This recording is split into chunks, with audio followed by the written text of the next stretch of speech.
We'll get started in just 1 minute for the folks on the phone.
All right, are we ready? Okay. Good afternoon, everybody, or still morning, barely. Oh, today is November 14th. We're on the record from 11:50 to 12:50. It's 11:55 right now. We're here to discuss AO 2025-128, an ordinance amending Anchorage Municipal Code, chapters 2105, 2115 to make shelter units allowable structures for developing particular land uses to increase the time allowance for temporary uses. Develop Planning and Zoning Commission review. This item is introduced by the Mayor, Department of Law. We'll start with introductions. Ms. Baldwin Day. Aaron Baldwin Day. Jared Garker. Mr. Myers is around the corner on the phone. Ms. Silvers. I'm here. Thank you. Thank you. Mr. Johnson. Here. Thank you. Mr. Martinez. Present. Thank you, Chair. All right. So at this point, that's everybody. other than our Friends Department of Law, Clerk's Office, and Planning Department, Department of Law upstairs. So Assembly Council, I should have said. So since this is coming from the administration, we'll let you take the floor. Thank you, Mr. Chair. This is Daniel McKenna Foster from Long Range Planning. So, I'm Allison Lang from the Municipal Attorney's Office. thank you for having us. We'll be just providing a brief overview of this ordinance in context of some of the other ordinances and also some of the specific issues this ordinance seeks to address. So again, this is AO 2025-128. It's amending Title 21, Chapters 2105, which is uses, and 2115, which is definitions, to make shelter units allowable structures for specific land uses with extended temporary use status. Next slide, please. So as I'm sure everybody is aware, the muni's undertaking a pretty exciting project to look at a new type of shelter unit. These they're being called the recovery residences. They're being built over at the Tudor campus off of Elmore and Tudor. These are being funded with opioid settlement funding. The expectation is long term that they'll be, they'll run based on Medicaid billing. So it's kind of an innovative way of doing things. It's a new project. The Muni just trying to stand up these units in a short time. It's over where we work. I think the electrical is in and the water is in, so the pedestals are up. So it's been pretty cool to see these get produced. They're being produced offsite, and then they're going to be moved to the site so that it's a temporary use on that piece of property. And because the current temporary use code only allows uses for up to 90 days, and maybe with a 90-day extension, and these are intended to be a much longer project to see if they're viable or not, the code needs some changes. And so going through this, there was a lot of discussion about, do we change all temporary uses? Do we change just for certain types of use types? Or do we, sort of do it a little bit in between where we're sort of regulating structures, but not the use types as much? And what we all came up with working with the building department, Department of Law, mayor's office, and everybody is this sort of compromise. Excuse me, next slide, please. So in this, we'll be talking about both building code and zoning code. Of course, building code regulates the materials, designs of how structures are built and spaced, what kind of wood, what kind of wiring, how many, fire safety, that sort of thing. Zoning code generally regulates what uses are allowed in different parts of the city, where uses are placed on a lot, and what uses look like. So this ordinance is talking about the zoning code piece because the building code piece is addressed in a different way. They have their own policy. It's the building department's handout AG .31 that's sort of outlines how they've made the policy changes. So part of this is also aligning building code and zoning code together. Next slide, please. So what is a shelter unit? Shelter units are defined in building code, AMC 23-110-104-16. A rigid structure of small size designed by a manufacturer to be portable and relocatable. I won't read the whole thing, but so this has a specific definition from the building side. Of course, the building inspectors, the building official, they are looking at these structures to make sure they are always built and permitted to be safe. So this is within building code and not zoning code necessarily. Anything you wanted to add? I guess I'll add that if you go to this part of the building code, which I have a couple printed copies of, you'll see there's kind of extensive requirements. So this is just the definition, but some requirements for shelter units and additional provisions go on for a couple pages in the building code. Next slide, please. So again, going back to building code for zoning code, this is handout AG 3.31, and this is just sort of an overview of what it does. It's a policy for exemptions from building code for these shelter units. Talks about structural design criteria, size, fire resistance, spacing, requirements for toilet and bathing facilities, trash services, and inspection requirements. So in terms of how these structures can be built, those rules are in here. Next slide, please. In terms of the zoning, because it's a temporary use, it goes into our code in 2105, where we have a whole section of temporary uses.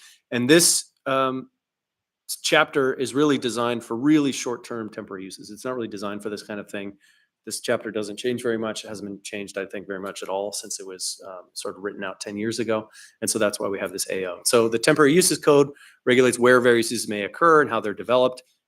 Generally, you can only have a temporary use if it's already an allowed use in the zone. So you can't, in a residential zone, you can't have a temporary factory or something like that. It has to be something that's already allowed in those zones. And specifically regulates time limits. So I think it's a 90-day, you can have a temporary use for 90 days. And then you can have, I believe, maybe one extension. So for the project, the Recovery Residence project in particular, that's a bit problematic because just to get the thing going, we needed about 90 days. And then to see if it works, it takes a little bit longer because those are about people sort of getting into stable shelter and getting some time there to stabilize. And that takes, longer than 90 days or 2 90-day periods. And then I think Allison has more to add.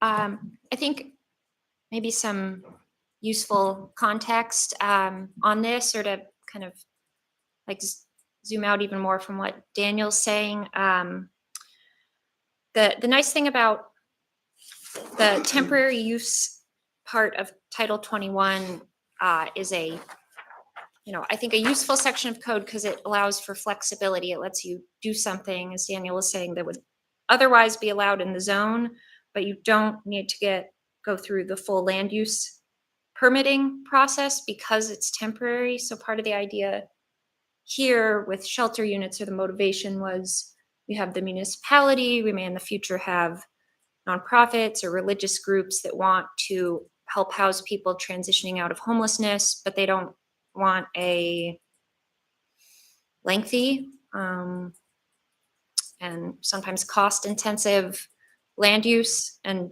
building permitting process. So our goal with this ordinance was to extend how long shelter units can be in place while still preserving some regulations of where they can be, how they're built.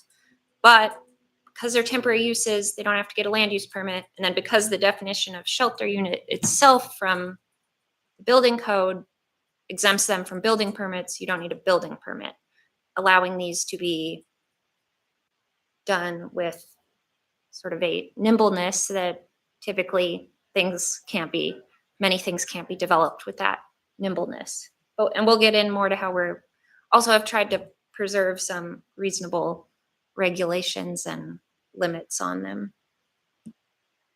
Yeah, and the reason we're not changing this whole chapter for all uses is because it probably wouldn't be appropriate to have other temporary uses be going for as long as maybe these shelter units. I think the intent here really is that we'll figure out something to do with shelter. There's an immediate need right now, but we need to figure it out long term. And this is probably not the long term solution, but it's a good short term solution, and it's kind of a good pilot as well. And another thing I'll just add about short-term or temporary uses is that it requires a plan for improvements, like a plan for the landscaping you would do or any other improvements. So it does sort of set things up if temporary uses were going to convert into a permanent use and go through that process. The code as it is now requires that you to set up what you would do if you're going to go through that. Next slide, please. So again, this is sort of getting into the nuts and bolts of zoning. You'll see in the zoning code, there's residential uses, industrial uses, commercial uses, and then there are use types. So for residential uses, there's single family attached, single family detached, duplex. Those distinctions increasingly as time goes on, and this is across the country, those distinctions are kind of becoming less and less meaningful. I think many places are moving to just saying a dwelling unit is a dwelling unit, but our code still has a lot of very specifics about use types. And then what we're doing with this ordinance is sort of introducing a new kind of a structure type, and that's not a formalized thing, but it's really just to solve this problem. So the structure type is a shelter unit that would be a habilitative care use or transitional living use or another. I think there are 3 uses allowed. So if you're looking in the use table, you say, I don't see shelter unit. It's because the shelter unit has not been created as a use type. It's sort of a type of structure that you can use to be habilitative care, can be transitional living. And the question there is, well, what's the difference? Because it really, the recovery residence, for example, there have been different ideas of how those would function. Was it just going to be someplace where people would stay without services? That would be maybe transitional living. Is it going to be someplace where people stay and they have services on site and they have regular care? That would be habilitative care. So that's the piece where it allows us to figure out what is the use, the habilitative care, transitional living, or something else. And then the shelter unit is sort of fulfilling that. So it allows a bit of flexibility. Next slide, please. Anything I missed on that? Okay. So this is the use table of where shelter units will be permitted. And again, you don't see shelter units in this because it's not explicitly listed, but is listed as a use type. And some of these might have changed with, so I think we're just looking to see. So in AO 2025-45, I think some of these went from conditional to P. Oh, okay. So for example, habilitative care 9 to 25 is now a permitted use in PLI. Habilitative care large 26 residents or more is a permitted use, and transitional living facility is a permitted use in PLI. So Ms. Baldwin Day. Do we have this presentation somewhere floating around? Is it on the website? I didn't see it on the website. to the chair, we just finished this morning, but we'd be glad to pass it Okay, around. yeah, that would be wonderful. I'm sorry, Yeah, could thank you you. email it over so we can get it up to the website so that members who are on the phone can have the benefit of following on? Yes, we can Thank do that. I think Daniel was saying that I pulled this from municode.org, which, as you may know, lags behind getting updated. So some of these uses are now permitted by right in the PLI, but pretty much the left hand 90% of the table is correct. So to help, I think, explain this a little bit of a different way, we are allowing rooming houses only on there because it was in between the others. We're not allowing rooming houses to be built with shelter units. That's just the way I clipped the table. But we're allowing 3 use types: habilitative care facilities, all 3 different sizes. That's why you see it 3 times. Transitional living facilities and homeless and transient shelters to be developed using shelter units as defined in the building code. So we included this slide so you can see where those 3 uses, habilitative care, transitional living, and homeless and transient shelters, are allowed. The ones with a P, that's permitted, they're allowed by right. C, a conditional use permit would be required, which involves application fees and more hearings and more process. So I have a quick question. I thought that our friends in the planning department keep a current and updated version of Title 21. And so if we wanted to substitute in one that is accurate to as close to today as possible, I think they'll have one for you. Yes, we'll make sure to do that. I struggling to screenshot or copy over the current Title 21. It was easier to get most of the table from municode.org, Fair but enough. it does have the error for the PLI. So we'll get it fixed before we send slides. And also just to address, so those changes came out of the recent relocatable dwelling units ordinance. And also we wanted to be clear, just so that there's no confusion, that this doesn't allow shelter units as relocatable dwelling units. And so that's why putting that table, we didn't want to cause any confusion, but we do have the edits here.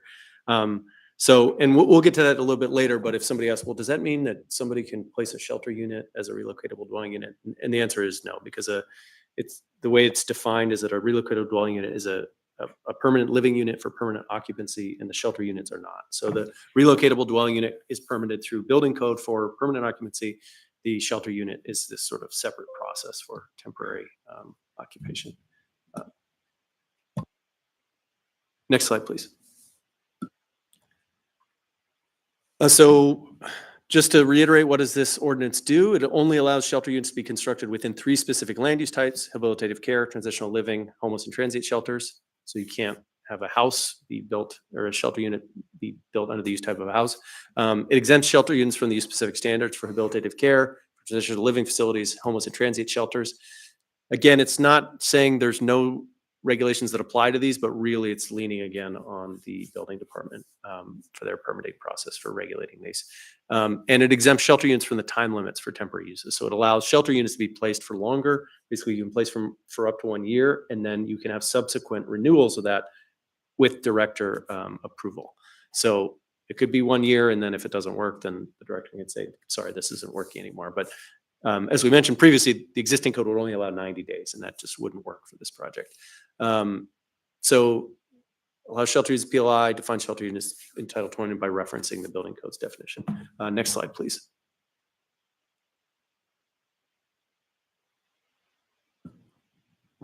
So for the subsequent year-long sentence, are there any standards that have been contemplated for that? I don't think there, I believe as written, it just says the director, per director approval, that could be added in. So I think that it would be wise to contemplate some standards that would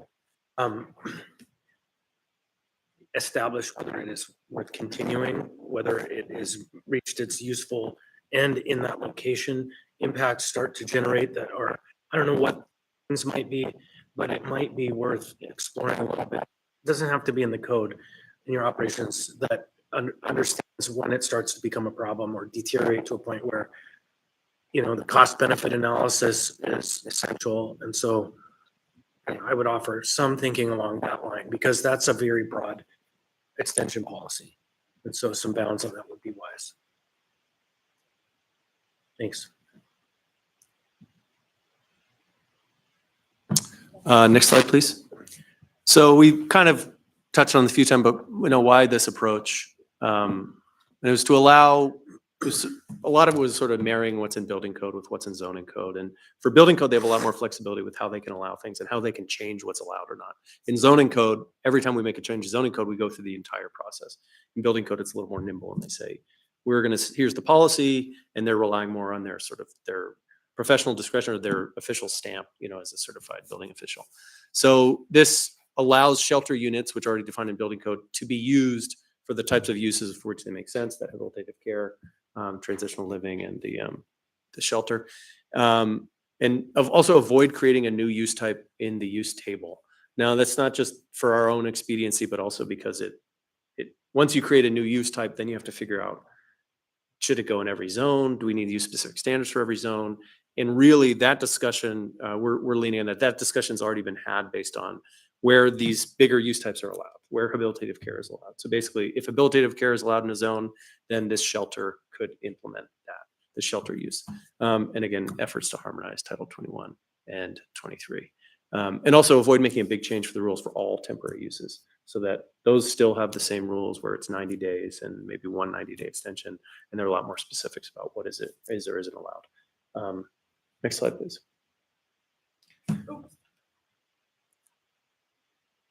So that would be glad to take any questions. I have a question on the last slide. That one. So why this approach? And I'm not unsupportive of this, but there was a decision to request a waiver of planning and zoning review.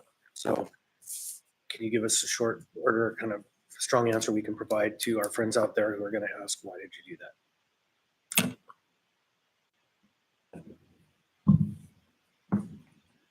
That, I think, is just due to the nature of this project and trying to make sure that this code is passed soon enough that the recovery residence project works. Although that, I think that is maybe a higher level, it's a much higher level discussion. We could call the director up if she'd like to answer that, or if legal has a better answer, maybe. I think maybe more to say something I've heard from my friends in the mayor's office. Some of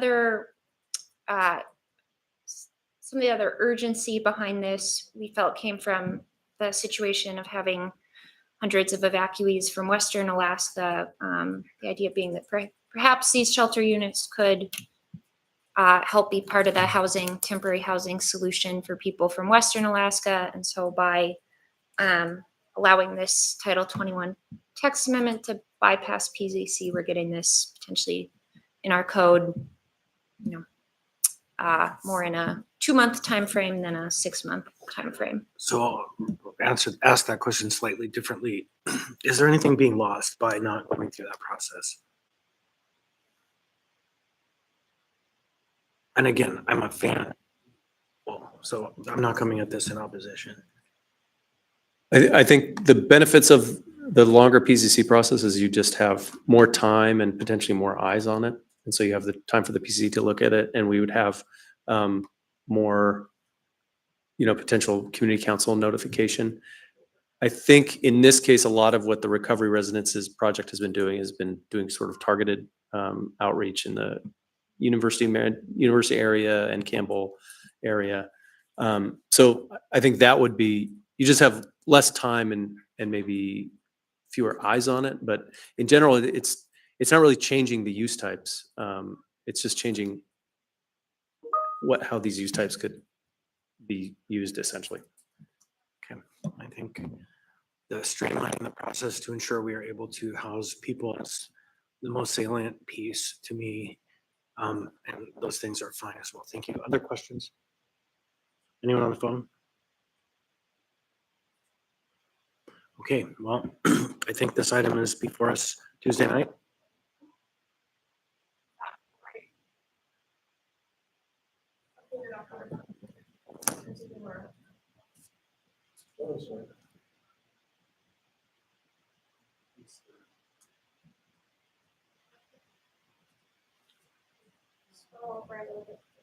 Be a little easier for us to tell. Yeah, that does look right. So the ordinance that made the change here was AO 2025-112, which I think looks like it was for reading October 7th. So I don't know if they got it updated or not. But some of the changes, for example, was for habilitative care, medium 9 to 25 went from conditional use to P. So if it's a P here, then that is the most current version per AO 2025-112. Yeah, so that won't be updated yet, except for our friends in the planning department probably have it done. So no, not quite. Anyhow, okay, well, we have been briefed. 7 of us, and the record exists if anyone wants to go back and look at it. Any last comments from anyone? I think we're good. Then I know we're back on the record shortly at 1 o'clock for a work session on a room tax. So we'll be adjourned until then. Thank you, everybody.